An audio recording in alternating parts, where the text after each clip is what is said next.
Moi, j'étais à Montpellier avant d'arriver à Toulouse et on m'a parlé de cette école en me disant c'est bien parce qu'il y a beaucoup de pratique. Je sais pas, le conservatoire, ça me faisait un petit peu peur. J'avais envie de pratiquer, j'avais envie de goûter à plein de choses. Et j'ai un copain qui a fait musical en première année et il m'a dit que ça me correspondrait bien. Et j'ai tenté et puis au final, c'est vrai. Il y avait un côté qui me plaisait déjà beaucoup, c'est qu'on mélangeait les musiciens et les chanteurs. On a les mêmes exigences envers les chanteurs qu'envers les musiciens. Ça, c'est quand même hyper chouette. Enfin, c'est super. Moi, ça m'a changé la vie, vraiment.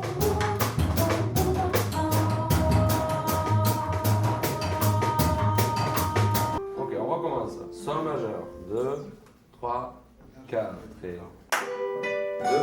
3, 4. J'ai été élève dans cette école 2002 jusqu'à 2004. Après, je suis devenu musicien professionnel par la suite. Donc, du coup, j'ai été rapidement rappelé par l'école pour donner des cours.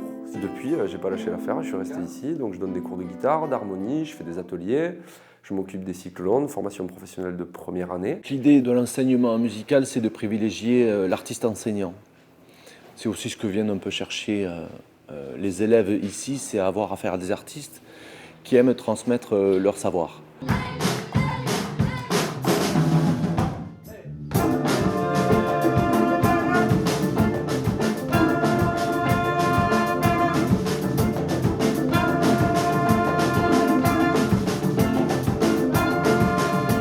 Le cycle long musical est axé sur 3 années. La première année, c'est travailler les fondamentaux sur son instrument, la formation musicale, mais aussi privilégier le travail en atelier et le son en atelier. La deuxième année, on commence à personnifier aussi l'enseignement. Et la troisième année, là, c'est vraiment le développement de l'artiste qui nous intéresse. Voilà, c'est quand même le rôle de l'atelier qui est mis en avant, c'est le jeu en collectif. Puisque la musique dans son coin, c'est bien, mais la musique en collectif, c'est mieux.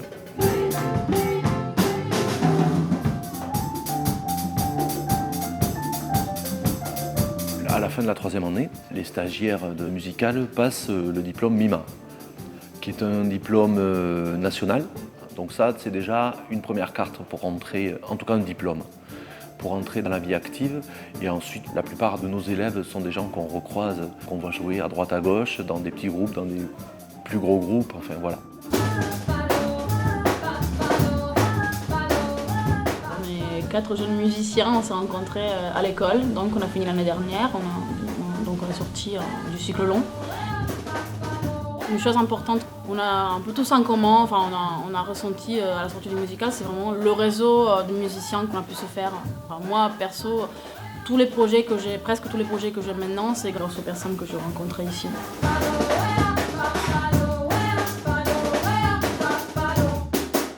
Avant d'arriver en France, j'avais pas mal bossé la technique vocale, mais un peu de solfège et tout, mais ici j'ai commencé à connaître l'improvisation et surtout, c'est un univers qui s'est ouvert à moi en fait, surtout en tant que musique actuelle, voilà, jazz moderne, jazz contemporain, tout, voilà. Jouer avec le rythme surtout, moi c'est quelque chose que j'aime bien, une métrique différente, mélanger un peu tout. Cola rythmique, 1, 2, 3, 4. On va.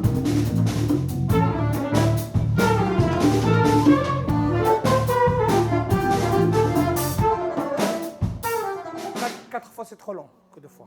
La philosophie générale, c'est un peu travailler le répertoire de toutes ces musiques-là, les musiques actuelles, quoi. Alors évidemment, on passe par du blues, du jazz, mais aussi du funk, de la musique trad, etc., etc., pour pouvoir ensuite, dans la vie active de musiciens, une fois qu'ils sont sortis d'ici, être des bons sideman, ce qu'on appelle, mais aussi créer sa propre musique. On développe autant l'un que l'autre.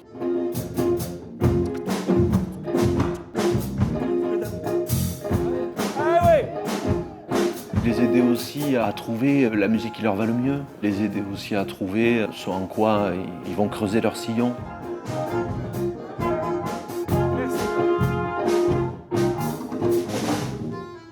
L'approche pédagogique, c'est que tu te mets aux places de ton disciple. Tu vas vers le disciple et tu l'amènes. Il faut que tu cherches. Qu'est-ce qu'il cherche, ce disciple? C'est quoi qui lui manque? Tu l'amènes ce qui lui manque. Si tu vas vers lui, il a de l'assurance, il est sécurisé. Il vient vers toi, il te donne à fond. Et cette mode de fonctionnement, quand il vient vers toi, tu pars vers lui, ça fusionne. Et cette fusion qui sort quelque chose. Bam, bam, bam. Au début, je lui dis, je ne veux pas vous donner de notes, je ne veux pas vous donner de partitions, Vous allez jouer ce que je chante avec ma bouche. À les notes, cherchez les notes. Comme tout à l'heure, le bassiste. Donne-moi une grille. Donne-moi toi une grille sur la phrase. C'est pas que tu le donnes l'information. Tu le pousses à avoir une identité, une personnalité dans la musique. Fais sonner ta cymbale. Tac. Voilà, je te le fais une fois.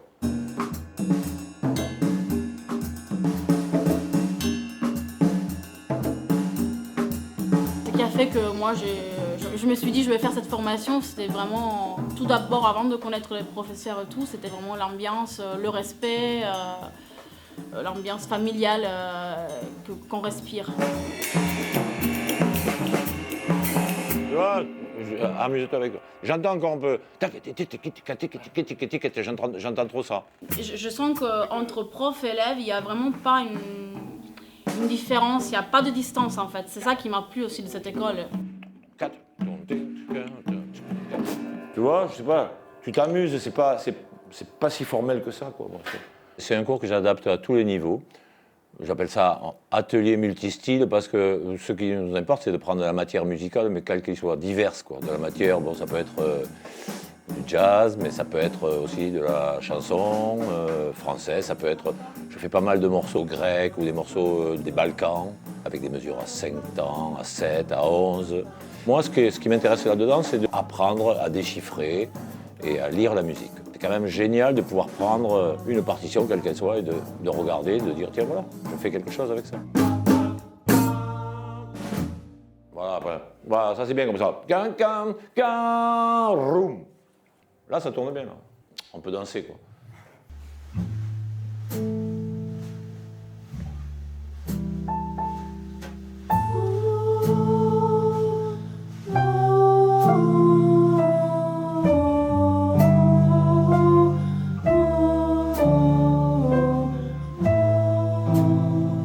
Je leur dis, voilà, maintenant on a fait le travail préliminaire. Vous connaissez les notes, vous connaissez les harmonies, vous ne savez pas encore jouer sur les harmonies. Des fois vous vous plantez, des fois vous vous plantez dans le rythme, la structure. Mais disons que le morceau est prêt à être maintenant élaboré.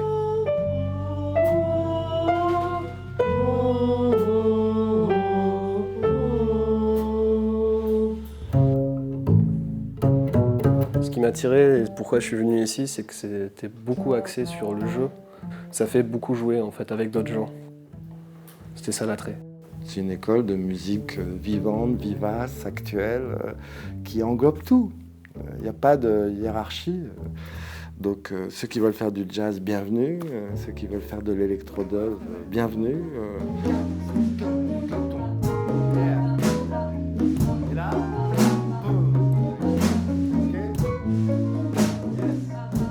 On était quand même tous à peu près d'accord que c'était plutôt on fait d'abord et on théorise ensuite. Ça ne veut pas dire qu'on ne veut pas de théorie, mais ça veut dire j'entends de la musique en moi, je la réalise sur l'instrument et après je cherche à savoir ce que j'ai joué. Et si je vous fais le truc en détail, c'est je chante quelque chose, j'ai envie de jouer Théodé, je me mets au piano parce que mon instrument c'est le piano, je joue ça et pas autre chose, je joue Théodé. Et puis après, je prends un papier, je l'écris tout doucement parce que je ne sais pas écrire. Puis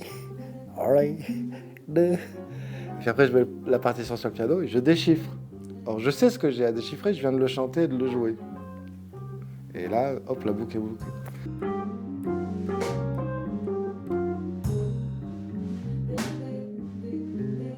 Ok. Mais j'aime bien, hein.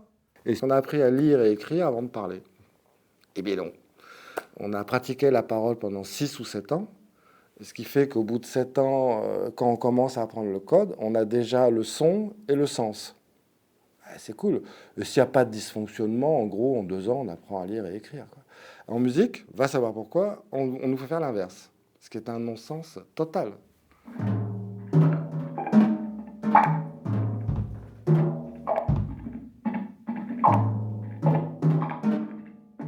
Donc moi, je les pousse à retrouver avec l'instrument une relation aussi naturelle que celle qu'ils ont avec la voix.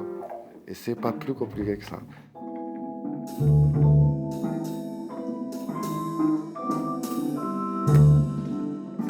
Pour converser ensemble, il y a des préalables requis. On va dire en premier, il faut qu'on parle la même langue. En deux, il faut avoir envie de converser. Et avec tout ce que ça implique, j'ai le droit de parler, c'est légitime, mais c'est cool si je m'intéresse à l'autre, quoi, si je renvoie la balle.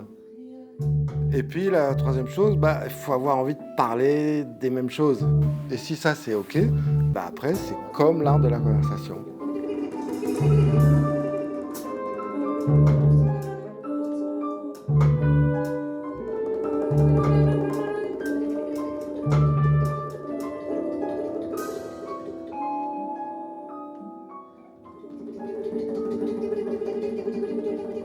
C'est tout simple, c'est en fait de l'entraînement au match. C'est-à-dire que quand ils sont dans les salles de classe que vous avez vues dans les cours, il y a un moment donné, ça se joue où? Ça se joue sur scène.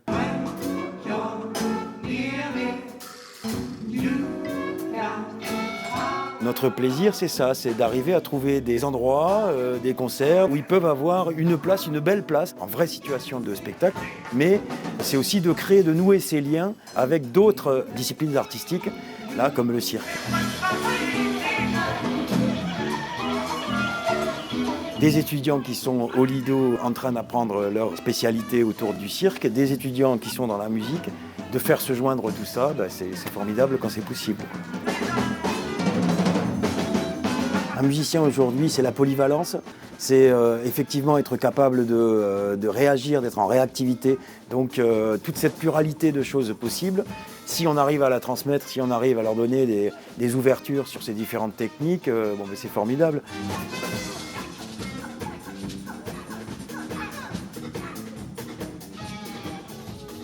Les élèves, quand ils viennent en studio, ils sont super contents de leur concert, ils arrivent ici, ils enregistrent, ils disent « ouais mais j'arrive pas, je comprends pas, c'était mieux ».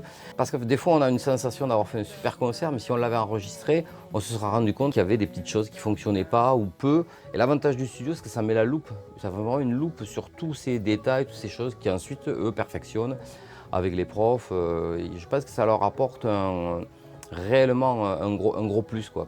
Là, en studio, on fait un va-et-vient entre l'écoute de l'interprète et l'écoute d'un public. C'est-à-dire qu'on peut enfin passer de l'autre côté du miroir et s'écouter assis sur une chaise. Et ça change tout parce que du coup, on n'est plus dans l'énergie du jeu et on prend réellement conscience du décalage de ce qu'on a l'impression d'envoyer et ce que reçoit vraiment le public. Fais un beau fait. Ah non! Après, je crois que ce qui nous motive tous, c'est deux choses qui peuvent sembler pas faciles à mettre ensemble, alors que je pense qu'il n'y a aucune contradiction. C'est d'un côté une vision conventionnelle de l'enseignement, à savoir transmission d'un savoir, mais tu ne peux pas y échapper quand même.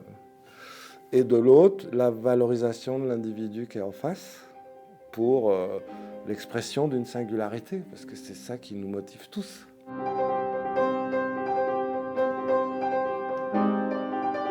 Ça m'a donné plein d'armes différentes, entre guillemets.